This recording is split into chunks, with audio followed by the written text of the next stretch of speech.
Então, acho que o que mudou realmente foi isso. A gente tem um padrão de jogo, a gente tem algumas ideias que agora batem realmente com as peças que a gente tem. Salve pessoal, beleza? Sejam bem-vindos a mais um vídeo novo aqui no canal. E bom, vamos tá vendo aqui as minhas notícias do Corinthians, né? Corinthians que passou aí pelo São Bernardo na Copa do Brasil e agora está garantido na terceira fase da competição. Então vamos ver aqui o pós-jogo, né? Ver o que a imprensa achou aqui da partida, aqui os comentários aqui dos comentaristas. Então vamos à análise. Vamos lá, vamos começar com o Corinthians, que encarou o São Bernardo, um jogo visto como difícil, mas o Timão avançou com uma vitória por 2-0. Vamos ver como foi o jogo em São Bernardo. Olá, amigos do Sport Center. O Corinthians venceu o São Bernardo aqui no estádio 1º de maio pela segunda fase da Copa do Brasil e está classificado. Já o Bernô fica pelo caminho. Foi uma partida onde cerca de 13 mil torcedores acompanharam. Expulsões, confusão, aquela cara de decisão. Logo no início da partida, o volante Ranieri sofreu falta dentro da área. Yuri Alberto marcou de pênalti e abriu o placar. O Corinthians, com mais volume de jogo, buscava ampliar. E aos 26 minutos, o Wesley cruzou na área. Pedro Raul não desperdiçou, marcou o segundo do Alvinegro. O final do primeiro tempo foi agitado. Garro e Helder se estranharam na área. O árbitro amarelou os dois, mas Garro já tinha um cartão amarelo, por isso foi expulso. No lance seguinte, Cássio fez uma importante defesa. O Silvinho ainda insistiu. O Cássio acabou caindo. Na segunda etapa, Vitor Ricardo bateu de primeira e novamente Cássio fez importante defesa. Logo em seguida, o zagueiro Helder, aquele que estava no lance da expulsão do Garro, foi expulso também por tocar a mão na bola fora da área. Recebeu mais um amarelo. 10 para cada lado. O São Bernardo buscava o empate. O Corinthians, aproveitando o contra-ataque, tentou com o Yuri Alberto, que marcou, mas o gol foi anulado por impedimento. O jogo foi paralisado porque torcedores do Corinthians arremessaram sinalizadores no campo. Aos 38 minutos, o Romero sozinho teve a chance de ampliar. Alex Alves fez a defesa. Houve uma pequena confusão nos acréscimos, mas o placar terminou assim. 2-0 para o Corinthians, que está com a classificação garantida. Fomos uma equipa muito adulta, muito pragmática em relação ao jogo. Sabíamos para o que é que vínhamos, tínhamos um objetivo claro de passar à fase seguinte. Foi um jogo muito conseguido, de excelente organização da equipa. Portanto, sobre o ponto de vista defensivo, praticamente não demos espaço ao adversário para poder. O adversário, salvo erro, estou 2 vezes ao nosso golo durante uma partida inteira, mesmo quando estando com mais um elemento, porque nós fomos sempre que nós tivemos ou a igualdade ou a inferioridade, nós nunca tivemos a igualdade em relação ao adversário. Portanto, acho que é uma vitória maiúscula da equipa, uma vitória da personalidade, do caráter, da qualidade, da estratégia e da organização. O projeto de São Bernardo são 5 anos muito sólidos e não é fácil você vir aqui jogar de igual para igual contra uma equipe que tem qualidade, com uma torcida desse tamanho, você tentar propor o jogo de todas as formas. Então assim, o meu sentimento é de orgulho, não sou um cara que gosta de perder. Para mim, eu só vou melhorar por dentro quando eu começar o outro jogo e conseguir vencer, mas a gente tem que saber perder, a gente tem que saber entender onde nós estamos. Foi um jogo duro, um jogo complicado, mas o sentimento da direção e da comissão técnica é de orgulho com esses jogadores, com o que nós estamos fazendo. O São Bernardo, eliminado da Copa do Brasil, agora se prepara para a disputa da Série C do Campeonato Brasileiro. Já o Corinthians, classificado para a terceira fase, aguarda o sorteio para conhecer o próximo adversário. Ainda garante uma premiação em dinheiro, mais de 2 milhões de reais pela classificação. Na próxima partida, o técnico Antônio Oliveira e o meia Rodrigo Garro serão desfalques por conta das expulsões no jogo diante do Bernô. Obrigado, Lili Nascimento. Então é isso, sem sustos o Corinthians avança, até porque um gol logo de cara faz um bem danado para qualquer time. E aí a gente vê os números, o São Bernardo teve mais posse de bola, 53% contra 47%. Mais passes certos também, 329 e 246. Mais finalizações para o time do ABC, 11-8. Mais certas, aí deu Timão, 5-3. Você vê aí escanteios todos do São Bernardo, mas quem avança é o Corinthians. Muito graças ao Cássio, né, que fez 2 defesas espetaculares. Uma ali a gente viu no ataque do Silvinho, o outro uma jogada ensaiada de escanteio no começo do segundo tempo. O placar foi justo, o que mostrou de diferença o Corinthians em relação ao São Bernardo, Elton? Ou não? Não foi um grande jogo, né, Elton? Não foi um grande jogo, ponto. Não, foi um jogo muito abaixo tecnicamente, e acho que se o resultado ele reflete o jogo, foi muito por conta do que o Corinthians fez quando o árbitro passou a interferir menos no jogo. Quando ele passou a interferir mais, aí o jogo realmente descambou.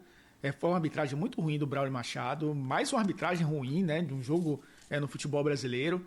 Mas antes aconteceu o jogo também, né, Edu? E a gente viu um Corinthians, a tentativa de novo, né, do Antônio Oliveira colocando 2 atacantes, colocando o Yuri Alberto junto com o Pedro Raul.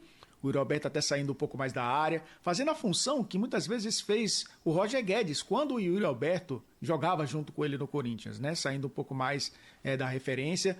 Tem essa facilidade também o Pedro Raul, o Wesley caindo mais pelo lado esquerdo, né? O Garro funcionando como um articulador por dentro, mas também muitas vezes abrindo para os lados do campo, tentando uma variação ali para um 4-4-2, né? Os 2 atacantes um pouco mais espetados, e o Ranielli, né, sendo um cara de área a área, fazendo essa transição da defesa para o ataque, é um cara de confiança, inclusive, do Antônio Oliveira.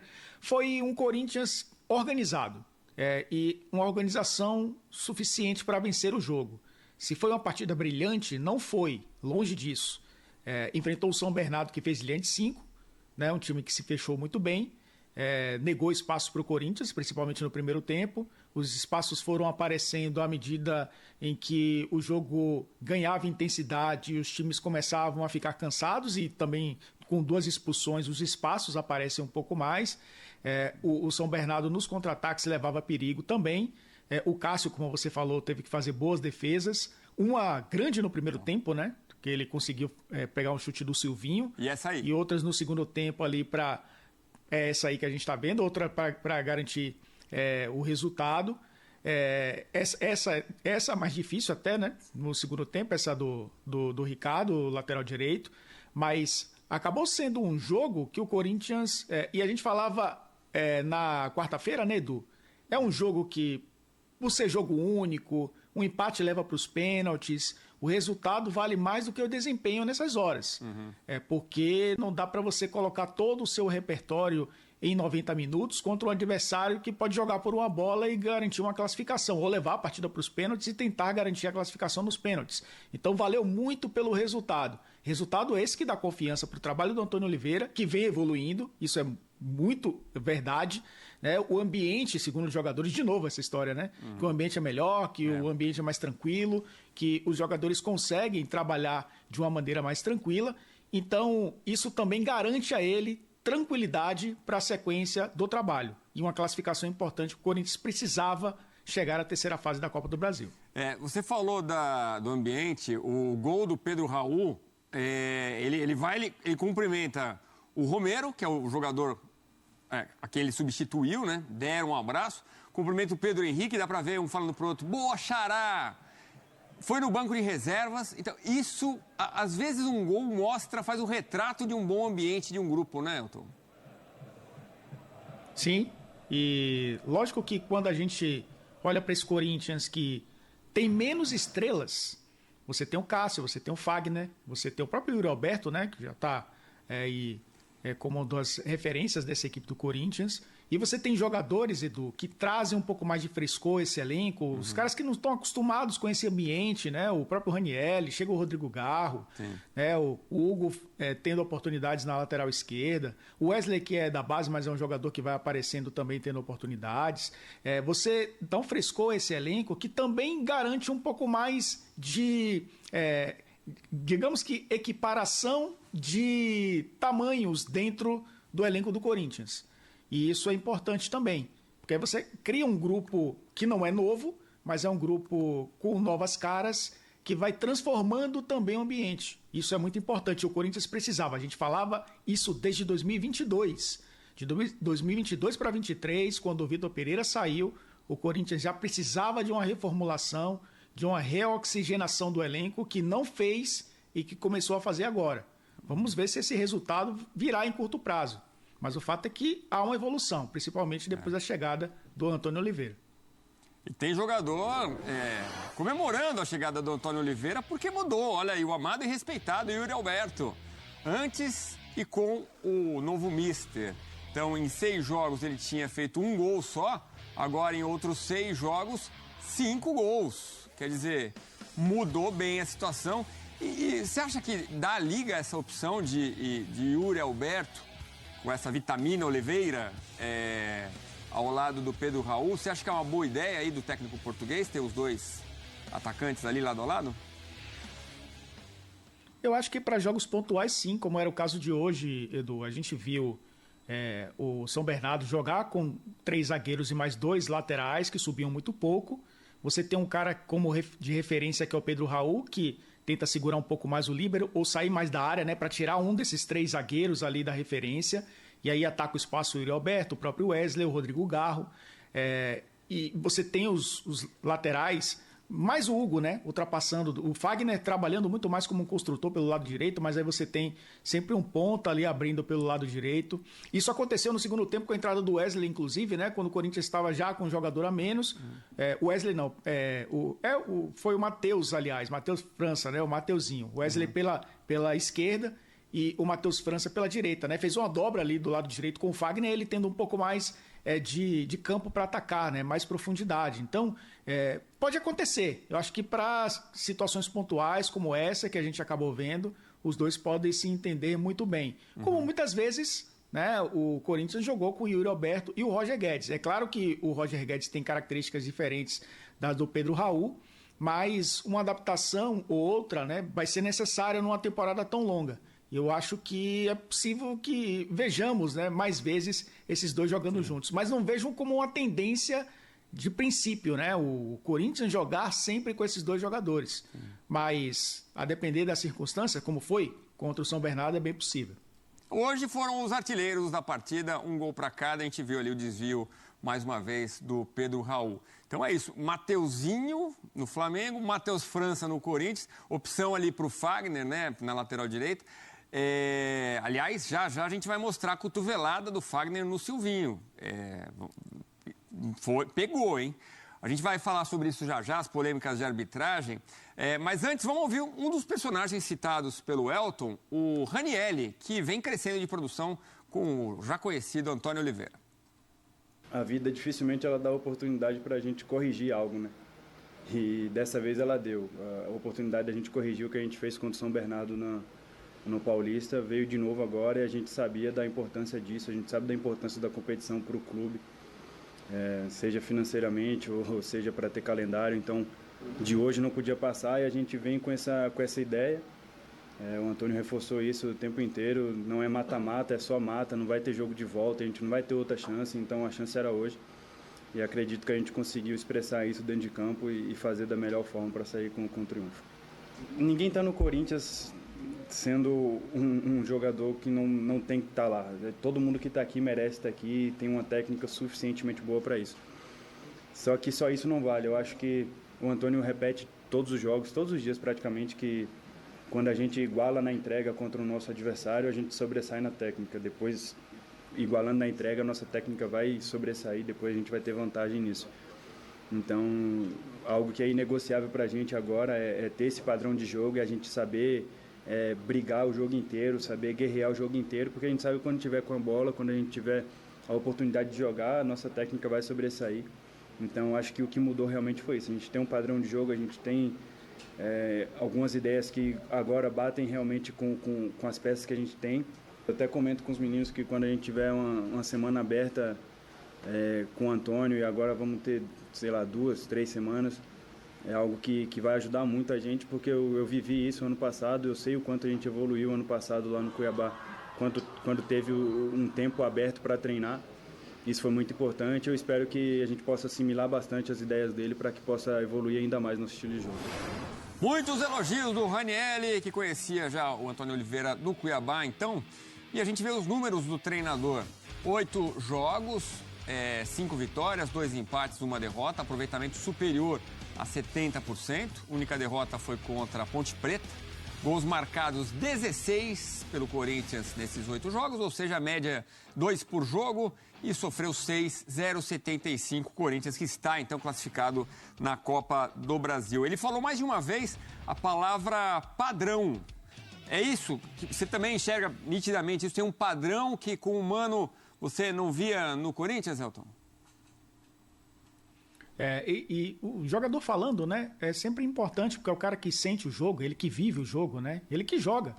E eu acho que isso traz um pouco, né, do trabalho do Antônio Oliveira para as palavras dos jogadores. O Ranieri, ele com o Mano Menezes, muitas vezes jogava como o primeiro cara da saída a partir do campo de defesa, né, ser uma linha de 4 jogadores, ele aparecendo entre os zagueiros, fazendo essa transição, a bola saindo dos pés dele. Com o Antônio Oliveira, ele tem um pouco mais de liberdade. Ele entrou na área, no lance do pênalti, né? Estava dentro da área. Jogador que tem essa facilidade também de fazer essas transições com um pouco mais de velocidade pelo corredor central. Então, ele ganhou talvez um pouco mais de liberdade e se sente mais confortável nessa posição. Pode até chutar de fora da área, né, Elton? Pode chutar de fora da área. E agora ele está com o técnico do Cuiabá, né? O ex-técnico do Cuiabá. E é um jogador realmente que tem muita qualidade. A gente está vendo aí o lance do pênalti. O Ranieri, que tem uma passagem boa, razoável pelo Bahia, teve poucas oportunidades, mas jogando no Avaí foi muito bem, né? Então é um jogador que tem essa... No Cuiabá nem se fala. E é um jogador que é daqueles que surgiram tarde também no futebol, né? Aparecendo na elite do futebol brasileiro um pouco tarde do que o normal, mas é um jogador que traz essa confiança do técnico e traz também essa lucidez em avaliar o processo de trabalho, porque é necessário ter resultado, é necessário ter um bom ambiente e é necessário ter padrão de jogo. Por mais que a gente busque essa questão de um leque de opções, todo técnico tem que partir de um padrão de jogo. E aí criar suas variações. Eu acho que a partir de agora ele vai começar a criar essas variações, a partir do momento que os jogadores vão chegando, que ele vai conhecendo melhor, né, os jogadores vão entendendo os conceitos do Antônio Oliveira. É bem possível que vejamos uma curva ascendente nessa equipe do Corinthians. É claro que não dá para cravar, o Corinthians é um dos favoritos ao título da Copa do Brasil. Chegou recentemente a decisão sem ser um dos favoritos, né? O mata-mata permite isso. Tem que olhar para o Campeonato Brasileiro agora, né? As datas da Copa do Brasil, se não estou enganado, são para maio nessa terceira fase. Então tem o Campeonato Brasileiro que já vai começar. O Atlético Mineiro é o primeiro adversário. Então ele vai ter esse tempo para maturar ainda mais esse trabalho e criar esse padrão, né? Que o Ranieri se referiu. A gente falando de alguns lances de arbitragem... O pênalti que o Yuri Alberto converte com muita calma, né, deslocando o goleiro, ali não tem o que discutir, né, Elton? O pênalti do Ranieri foi claríssimo, né? Foi um chutão ali. Não, foi pênalti. Ali o pênalti foi bem marcado. Tem algumas questões que eu acho que entram nessa história, né, Edu? Não dá para não ter árbitro de vídeo. Tudo bem, a primeira fase da Copa do Brasil são muitos jogos, mas... a arbitragem ela fica refém agora do VAR, né? E algumas decisões são equivocadas. Mas nesse caso aí, um chute, né? No pé de apoio do Ranieri, e para mim o pênalti foi bem marcado. O fato é que a gente se acostuma com o VAR. E até estranha hoje em dia. Mas como não tem VAR? Não tem. Mas se tivesse VAR, será que o senhor Fagner seria expulso? A gente tem também o lance dele que acaba botando o cotovelo ali e acertando o Silvinho. A gente vai mostrar já já para você. O Fagner, muita gente fala que esse tipo de lance é muito comum na carreira do Fagner. Era para ser expulso, né, Elton? Levou só o amarelo. Era 19 minutos do segundo tempo. Olha onde está o árbitro, Edu. Olha onde está o árbitro, Edu. Ele está muito próximo do lance. Ele viu ele marcou a falta, inclusive. Ele sabe que houve uma força excessiva do Fagner. É uma cotovelada no rosto do jogador. É o Silvinho, né, que tá no lance. Isso. Para mim, lance para vermelho direto no campo. Não é nem se tivesse VAR, obviamente, né, que ele poderia revisar, mas era para ser vermelho direto no campo. Ele estava muito próximo do lance. E você é daqueles que acham que o Fagner passa do ponto nas faltas? Tem uma... Dá para fazer uma seleção. Se a gente pegar alguns jogadores que trabalham na defesa, você consegue fazer ali uma seleção de lances. Mas o Fagner é bem fácil de achar lances parecidos com esse, né? Eu só acho que não podemos resumir o Fagner a isso, né? Eu acho que ele realmente muitas vezes chega com força excessiva. É um jogador que chega muito duro, né, nas divididas. Volto a repetir, não dá para você resumir a carreira do Fagner, o jogador, né, a isso, mas muitas vezes essa permissividade, né, da arbitragem faz com que os jogadores se sintam à vontade para chegar um pouco mais ríspidos nas jogadas, né? E foi o que aconteceu nesse lance.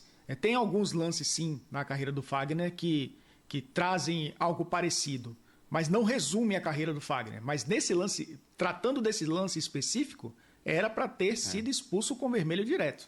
Não, claro, o Fagner é um grande jogador, né, com uma carreira brilhante e de cabelo brilhante agora, né, platinado, cabelo branco. Bom, polêmica também foi no final do primeiro tempo a expulsão do Garro. Eu, olhando o jogo, vendo a reprise ali os momentos, eu não vi o Garro agarrando ninguém, Elton, para usar o nome dele. Porque ele já tinha amarelo, né, por uma primeira falta. Aí, numa cobrança de escanteio que demora uma eternidade, ele e o Helder recebem cartão amarelo. Eu só vejo o Helder empurrando, que é esse de máscara, ó. Não sei se antes teve alguma coisa do Rodrigo Garro ali. O fato é que os dois acabaram expulsos. O Rodrigo Garro, neste momento, no final do primeiro tempo, e o Helder, num segundo momento, no segundo tempo, por colocar a mão na bola num contra-ataque do Corinthians. Ele quis disciplinar ali a área e errou feio, né, o Braulio Machado, Elton? Muito, distribuiu alguns cartões desnecessários, né, Edu? Acho que a gente viu no jogo, o primeiro cartão do Garro foi aos 8 minutos, que é uma falta realmente que ele acabou fazendo. Inclusive foi o primeiro cartão no campo, né, porque o Antônio Oliveira, ele acabou sendo expulso no banco de reservas, com o segundo amarelo, inclusive, tomou 2 cartões. Mas no campo, né, acabou sendo o Garro o primeiro cartão e depois ele, no final do primeiro tempo, acabou levando esse segundo. E aí a gente tem que ver na súmula se foi alguma coisa que ele disse. E eu acho que foi exagerada a expulsão do jogador do Corinthians. E a gente está vendo a expulsão agora também do jogador de São Bernardo que estava envolvido no lance, né? Que foi o Helder Maciel, que acabou sendo expulso também por conta de tocar o braço na bola. E aí era para ser amarelo mesmo, né? E aí acabou sendo o segundo amarelo. Aquela coisa, né? Toda a pinta que ele foi distribuir cartão amarelo para botar uma disciplina no jogo, mas não lembrou que o Rodrigo Garro era aquele cara que já tinha o cartão amarelo e por isso seria expulso. Quero crer que se soubesse não teria feito isso, não teria distribuído os amarelos na área, né, Elton? E a gente está vendo a expulsão do Helder aos 7 minutos, né? Foram 7 minutos do segundo tempo. São Bernardo já tinha tirado um zagueiro para deixar o time mais ofensivo e aí acabou tendo que mudar. O Zanetti teve que mudar um pouco a estratégia para encarar o Corinthians com um jogador a menos também, né? Agora com um número igual de jogadores. E o Helder tomou o cartão amarelo também no final do primeiro tempo. Se a gente for a distância ali, né, entre o primeiro e o segundo cartões, tirando o intervalo, menos de 10 minutos, né? Então ele carregou demais no primeiro tempo nos cartões amarelos. Eu acho que interferiu demais no jogo, deixou o jogo muito nervoso. E aí é consequência de faltas que precisavam de cartões e os jogadores já tinham o primeiro cartão, né? Eu acho que, mais uma vez, voltando a repetir, resume um pouco o que é a arbitragem brasileira, essa atuação do Braulio hoje. Para encerrar, Elton, o corintiano vê coisas boas, agora com mais tempo para trabalhar. É horrível ser eliminado do Campeonato Paulista, mas, como disse o Ranieri, agora tem um período para trabalhar com o Antônio Oliveira e se entrosar mais ali nos treinamentos para voltar para um Campeonato Brasileiro forte, né? Esperar a data e horários exatos, né, da estreia do Corinthians no Campeonato Brasileiro, estreia contra o Atlético ali no fim de semana de 13 de abril. Então, quase um mês para se trabalhar, né? Já que a terceira fase vai acontecer um pouco depois. Temos agora a fase de grupos da Libertadores. É importante também o Corinthians ficar ligado no sorteio da Copa Sul-Americana, né? Porque é um desafio para o Corinthians nessa temporada. Então, pode acontecer também, né, de antes, né, o time entrar em campo, mas agora as coisas começam a ficar mais difíceis, né? São adversários mais complicados, são ambientes mais complicados, a responsabilidade que já é muito grande fica ainda maior. O Corinthians no campeonato de pontos corridos não pode passar o sufoco que passou na temporada passada. É um time que flertou com a zona de rebaixamento, conseguiu respirar na reta final. Muitas lesões, um time envelhecido, uma equipe que não conseguia render fisicamente. Passou por essa turbulência política agora, né, que o torcedor espera que se acalme, porque é importante também para a equipe seguir a temporada 2024 tranquila dentro de campo, porque o fora de campo também interfere no jogo, né? E o ambiente intranquilo gera também essa intranquilidade nos jogadores. E acaba de chegar aqui a súmula do árbitro Braulio Machado sobre a expulsão do Garro. Ele escreve o seguinte: expulsei aos 45 do primeiro tempo, segundo amarelo, por conduta antidesportiva ao persistir em trocar empurrões com o adversário no momento em que a partida se encontrava paralisada. Após a expulsão, o mesmo deixou as imediações de campo de jogo sem oferecer resistência. Sobre o Helder, ele fala também sem oferecer resistência, explica o lance em que ele coloca a mão na bola, né? Por impedir um ataque promissor, bloqueando a passagem da bola com o uso do braço.